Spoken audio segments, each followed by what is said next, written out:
Nakatapos ako ng top at ito ay fit sa medium large, kasya sa akin syempre, pero pang sample ko lang din ito.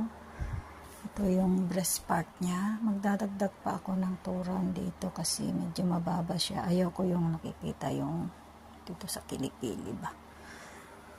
Maganda na tong isuot sa spring, tapos mag cover up cardigan. Maganda ito sa loob ng cardigan, guys. Yan yung back. Pwede kong lagyan ng buttons, pero ganyan na lang siguro.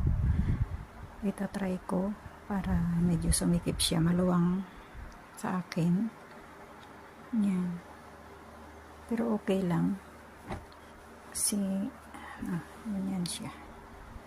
Hexagon ito na pinagdugtong-dugtong ko.